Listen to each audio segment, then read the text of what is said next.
Hello, I'm Alex Upton. I'm the MD of Specialist Mortgages and Bridging Finance here at HTB. My name's Andrea Glasgow. I'm the Sales Director for Specialist Mortgages here at HTB.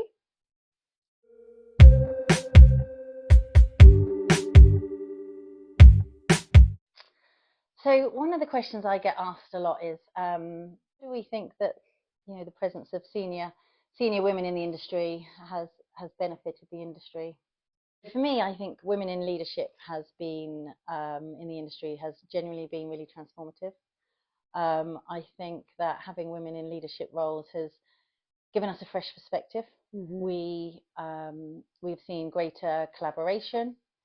I think there's a more inclusive approach now to problem solving, and something that kind of definitely runs through HTB, but we've seen the industry shift from kind of a transactional way of doing business to a more relationship-led type of way. And for me, that's where women tend to excel in kind of building relationships, fostering trust, and inevitably, I think that gives us better outcomes for the industry in general. It's definitely a relationship-driven industry, isn't it?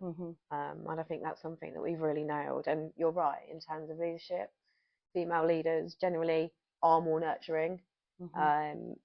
If you look at where we are in terms of how many strong female leaders do we have within HTB, how many of those also sit at the level of board as well. So I think we've kind of come on leaps and bounds versus the remainder of the market, and I think that's so good to be part of. Agreed. People ask, what makes our partnership so effective? I mean, we've worked together for 10 years. That's a good start, isn't it? I think it comes down to trust, respect, and having that real shared vision. For those that don't know, I interviewed Andrea over 10 years ago. And the moment I interviewed her, I knew that she had something special. She had no direct experience in the role or the industry. Nothing at all. But I just knew she had what it was going to take to really be successful. And we've now had a partnership for over 10 years. That sounds like we're in a relationship, but a partnership for 10 years. And we genuinely, I think we push each other to be better. We challenge each other in the right way, and inevitably we've got complete confidence in each other's ability. And I think that's really key in any sort of partnership, is that you really trust each other. We don't micromanage. No, we don't need to, though, do we? I mean, from my point of view, I worked underneath you when you were a sales director, and you were an exceptional sales director. So I've learned so much from you when you were, when I first started out as a BDM, and now there isn't a day that I don't grow under your leadership. But I learn things every single day, and I think that's what makes. I aspire to be like you, but you've all, you kind of known that throughout the 10 years as well. But there's that loyalty element as well. Without you, I wouldn't have had the initial break in the market, and I speak about that a lot. And it's quite, you've done so much for me in my career. So the loyalty, there is no one more loyal. Yeah, and I think if people are looking to what makes a good partnership, in terms of, for me, it's invest in people that have the same or share the same values as you. I would say that you should never underestimate the power of backing somebody that is just willing to work hard and wants to learn. And coming back to some of your points, that's about, people need to create an environment where people feel nurtured and that they have the ability to grow and develop. And I think that can never be underestimated when it comes to building strong partnerships. And I think with what we've done with the career progression, that completely cemented, what you've just said in terms of starting in a kind of, I wouldn't even say it's an entry level, BDE in a specialist market. It's not an entry level, but that nurturing, seeing that opportunity with someone, seeing what they're, that the kind of mindset, determination to be successful. Like you said, I had no experience in the industry. No, but you were willing to work hard. Absolutely. And even, 10 years on, there is not, I'm still learning, as I said, but I will always compare myself to myself. And also, I'll always look at ways in which I can grow, because I don't think that you can ever be perfect. Better never stops. Better never stops. partnerships don't always just present themselves, right? How do you kind of foster those relationships during your career? I would always say to people, just be authentic, be yourself. Strong relationships are built on trust, not pretense. And really invest the time in them. Strong relationships don't come from this transactional networking. They come from people that consistently show up, that support others, and have a genuine interest in people. Okay, it's making sure you're being authentic and you really are interested in what that person is saying to you and what they want to bring to the table in any role that they're doing. And I would say think long term, because a lot of people go to networking and they have these conversations and they think, I don't know how that's going to benefit me today. And that's really narrow-minded, because what you want to be thinking about is these relationships that I'm forming today, whether it be mentors, whether it be peers, whether it be business partners, they will at some point in your career open doors that you probably never thought possible. Yeah, no, definitely, I agree. And I think we've got access as an industry to one of the biggest online networking platforms. I encourage the team on a daily basis to use it, because it is LinkedIn is huge for us, and there are some really good network groups out there, and you've got a lot of support from females, males, across the whole of the industry. We're all, a number of us are heading out to MIPIM this year. This is actually my first time going, but there are so many ladies events, women in finance events. It's really encouraging to see, and that is where you will build your biggest network. But it's like you said, be authentic. Yeah, be yourself. And be yourself. Don't try and be somebody you're not. I think about women when they came first into finance, and I always think there were the big shoulder pads in, right? Because women were trying to be men. Okay? And that's we don't want women to pretend to be men. We want women because of all the extra abilities that they bring. And as I say, that's that, or the inclusive feeling, the collaboration, the solution thinking, all of that stuff is what women tend to be good at. So don't pretend to be anything but yourself. Don't lose that skill set of being a woman. Agreed. Some people find with networking, they find it daunting, and I think that can be natural if you're not if you're not naturally kind of one of those people that like to put themselves out there. That can take you out your comfort zone. Absolutely. But I would always say, just go to them with a sense of curiosity. Okay? Ask questions, listen to people, and learn from those that have kind of been there before. Yeah. Like there's no right way of networking, but I think if you go with that curiosity of really taking an interest in people and asking questions, I don't think you can go wrong there. You can never have too many people in your network, can you? Absolutely not. They will always bring something. And you're right. You need to.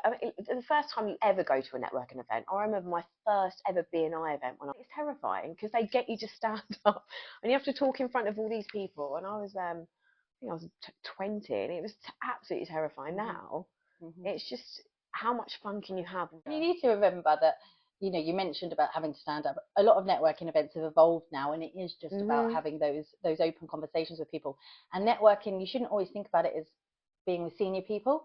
Like networking with your peers is just as important. Some of the best relationships I have in this industry are with people that was very early on in my career. We were all starting out early in our career, and we've developed and we've grown over time. And again, they've opened up doors and opportunities that, going back to the point of, you need to think long term, because I would never have known that the opportunities that have been brought to me through those relationships just by, having close collaboration with your peers. I think, I completely agree. The number of BDMs that I was in the market with that have now moved into leadership roles, and it's sometimes nice to have a general conversation about the market, and you can reach out to them, and it's been great to see over the last, God, how many, 6 years, how it's evolved. Yeah. So how would you say kind of successful relationships have kind of played a part in your career? Here we are. So yeah, I think one sat here for me is, as I say, when I interviewed you, you were stepping into something new, and now, without bigging you up too much, you are one of the best sales directors that we have in the industry, and together with the wider team, we've taken specialist mortgages to record levels, and that is because of the way we work together, the way we trust each other, and like I said earlier, the confidence that we have in each other's abilities. And that just kind of shows with strong relationships what can happen in terms of, you know, if you back the right people and they in return back you, then you know that's only set up for a recipe for success. Yeah, absolutely. I mean, it was you probably felt like 10 years ago it was a bit of a chance that you were taking, because I was so new to the industry. I knew nothing. Like you said, though, it is it's that trust. You can't match that. You know, the aim for me is that, and this is very difficult, may I add, that I'm always a couple of steps ahead of what you're thinking, so I can put your mind at rest if I need to, or, you know, what's the next campaign, or, you know, what are we looking to do in terms of growing the business even bigger. And we achieved some real big milestones last year, and that was the first year, shall I add, that we've led a team together. Pre that, I was working as a BDM for you as a sales director. So, and relationships don't just go from, you know, people working together within the same company. The success we've had in specialist mortgages has all been built on relationships. So, you know, as I mentioned earlier, the market has moved from that transactional to that more relationship led, and the success of specialist mortgages has been driven by the fact that the relationships that we have with our brokers and the trust that the brokers put in us, and inevitably people want to work with people that they trust, and that where trust is, opportunities naturally follow. We deepened relationships last year. We really did. You know, we built the foundations, and we have been for the last couple of years, but putting the elite and the strategic partner program in place. If you look at the completions that we had last year, I think, and you'll know this, 70% of that was from our elites and strategic partners, and that's because of the relationships. The number one priority for us is to ensure those relationships continue and we build new ones. A lot of women started making these kind of networking events and the partnerships. How do you think they can leverage it even further, those relationships?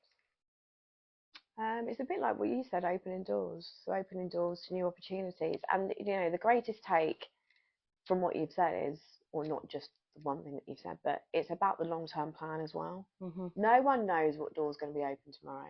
No one knows what opportunities are going to be available next month. So it's about looking at the long-term plan.